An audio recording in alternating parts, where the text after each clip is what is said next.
আমি সমস্ত মাদক ব্যবসায়ীদেরকে বলে দিচ্ছি, আমি হানজালা মাদকের বিরুদ্ধে যদি আওয়াজটি তুলেছিলাম, এই আওয়াজ আমার স্পষ্ট।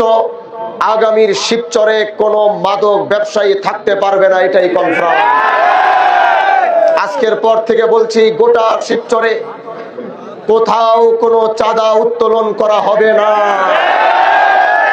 আজ থেকে শিবচরের ব্যবসায়ীরা তাদের আনন্দ মতো, তাদের যেইভাবে মনে চায়, যেভাবে তাদের ব্যবসা করলে ব্যবসা হবে। আজকের পর থেকে কোনো ব্যবসায়ীর কাছে কেউ চাঁদা তুলতে পারবে না। পাঁচচর স্থানে যারা বাসে উঠার পরে যাদের চাঁদা দিতে হয়, আমি হানজালা বলছি, কালকে থেকে ইনশাআল্লাহ কারো 1 টাকা চাঁদা দিয়ে বাসে উঠতে হবে। এই জন্য ভাই,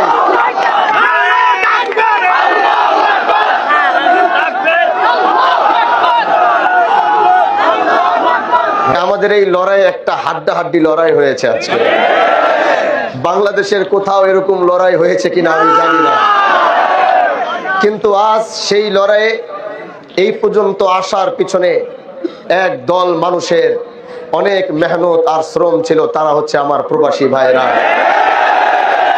আমাদের প্রবাসী ভাইদের লাস্টের যেই মেহনতটা ছিল, পোস্টাল ব্যালটের যেই সিস্টেমটা ছিল, তাদের শুকরিয়া আদায় করি। যারা দূর প্রবাস থেকে, অনেকে আমার নির্বাচন করার জন্য বাংলাদেশে এসেছে, অনেকে আসতে পারে নাই, অনেকে দোয়া করছে, অনেকে ভিডিও অনলাইনে প্রচার করছে, মা বোনদেরকে বলেছে। এজন্য আমি আমার প্রবাসী ভাইদেরকে আন্তরিক মোবারকবাদ জানাই।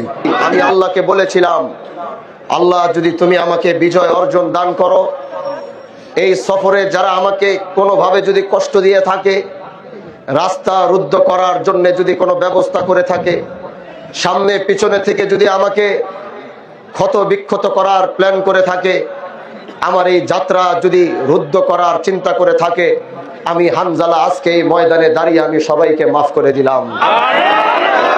আমার কারো প্রতি কোনো অভিযোগ নাই, আমার কারো প্রতি কোনো ব্যথা নাই।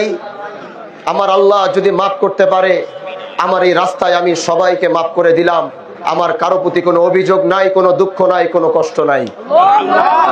প্রিয় ভাই আমার, বলেছিলাম এই দেশের মানুষ আমাকে ভোট দিয়েছে কেন জানেন? এই দেশের মা বোনরা আমাকে ভোট দিয়েছে কেন জানেন? কারণ এই দেশের মা বোনরা তাদের সন্তানের নিরাপত্তা চায়। এই দেশের মানুষ, এই দেশের ব্যবসায়ীরা আমাকে ভোট দিয়েছে কেন জানেন? কারণ তারা সুন্দর শৃঙ্খলা ভাবে চাঁদা মুক্ত ব্যবসা করতে চায়। এই দেশের সর্বস্তরের মানুষ আমাকে কোনো না কোনো কারণে ভোট দিয়েছে।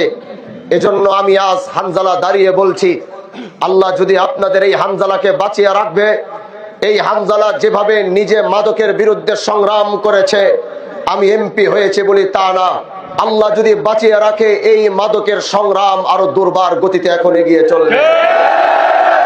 আজ